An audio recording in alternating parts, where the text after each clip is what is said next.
She was the pastor's perfect daughter, devoted to God and admired by all, until a secret love left her pregnant, and the child she never wanted became her greatest shame.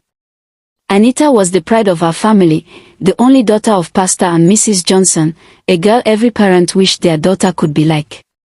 She was beautiful, calm, respectful, and above all, deeply devoted to God. Her voice in the church choir could melt the hardest heart. Her presence on the altar drew people closer to worship. When she gained admission into the university, her father organized a small prayer service, committing her into God's hands. Everyone believed Anita would come back with a degree and testimony, not shame. In her first year, Anita met Tolu, a quiet, intelligent young man from her department. Unlike her, Tolu came from a struggling background. He wore the same 2 shirts all semester, sometimes went hungry, and barely had money for textbooks. But despite his condition, his brilliance shone. He was always at the top of the class, humble and focused. One day after class, Tolu shyly approached Anita. "Please, Anita, can I borrow your macroeconomics textbook for the night? I need to read before tomorrow's quiz," he said softly. Anita smiled. "No problem, Tolu. You can come to my hostel and pick it up." That was how their friendship began. She helped him with books, he helped her with assignments, projects, and sometimes tutorials. Slowly, something innocent grew between them, something pure, something they both didn't expect. Before long, Anita found herself waiting for his calls. She would smile while reading his messages, and her friends began to tease her. "Pastor's daughter, oh, your heart don't enter Tolu's hand." They laughed, but inside Anita was confused. She knew her father would never approve of a relationship, especially with a poor boy. But she couldn't help it. Tolu understood her, encouraged her, and treated her like she was the only girl in the world. Their love blossomed quietly, hidden from everyone. Until one evening, after their project defense, something happened that would change her life forever. It was the night after their project defense.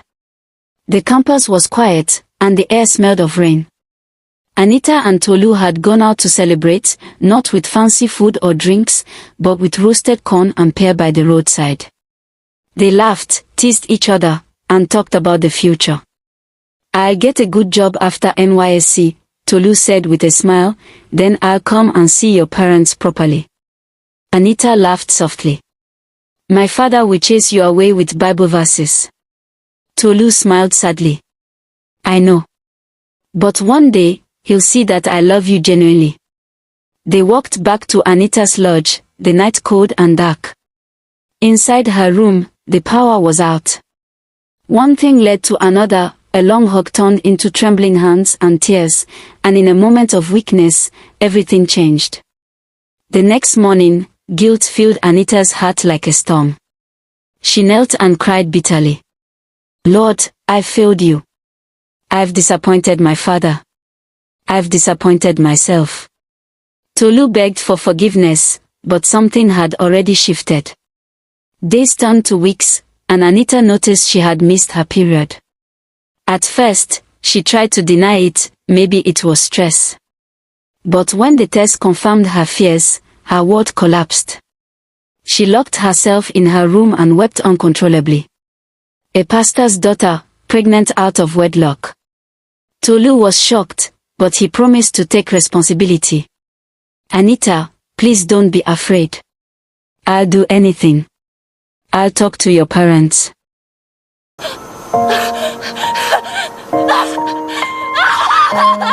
The day Anita told her parents she was pregnant, her father's world crumbled. He couldn't believe his ears. "Anita, you. My own daughter," he shouted, shaking with rage. "The pastor's daughter. You've brought shame upon this family and upon the name of the Lord." Anita fell on her knees, crying. "Daddy, I'm sorry. Please forgive me. It was a mistake." "Don't call me Daddy," he thundered. "You are no daughter of mine. From today, I disown you." Her mother tried to speak, but her father turned to her sharply. Don't say a word, woman. She has chosen the word over God. Let her go and live with the man that destroyed her life. Anita cried bitterly. Tolu didn't destroy my life, we love each other. Love, he shouted, slamming his Bible on the table. Love without marriage is sin. You fornicated and brought disgrace to the altar of God. He pointed toward the door. Pack your things and leave my house this minute. Her mother knelt, begging, please, Pastor, she's our only daughter.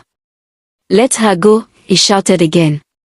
I would rather die childless than live with a daughter who has defiled the name of this family. Anita packed her clothes into a small bag, her tears soaking every fabric. Her mother tried to hide some money inside her bag, whispering, forgive your father, he's only angry. But Anita could barely speak. She looked around the house she grew up in, the walls that once echoed with prayers and songs, now silent, filled only with rejection. As she stepped out, the rain began to fall, soaking her and the small bag she carried. She stood outside the gate, shivering, with nowhere to go. Inside, her father closed the door and began to pray loudly, Father, take away this reproach from my home. That night, Anita slept on a church veranda far from home, hugging her belly and crying silently. God, why didn't you stop me that night? She whispered. Why didn't you save me from myself?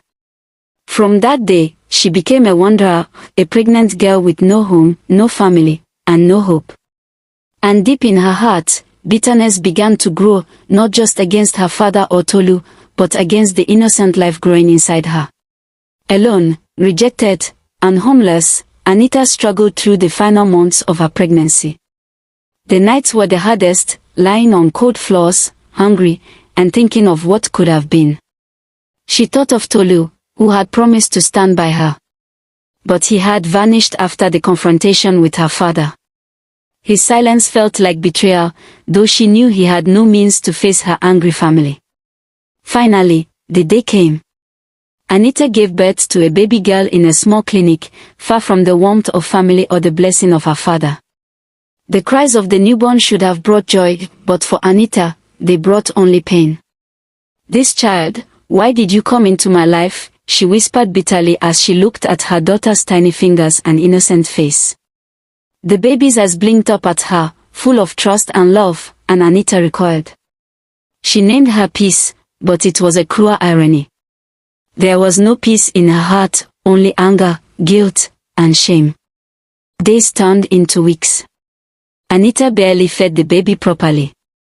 She sometimes left her in the clinic cradle, or in the care of strangers, while she went out begging, washing clothes, or selling food just to survive. Because of you, I have nothing. Because of you, I am alone, she whispered each day, rocking the baby away from her chest when peace tried to cling.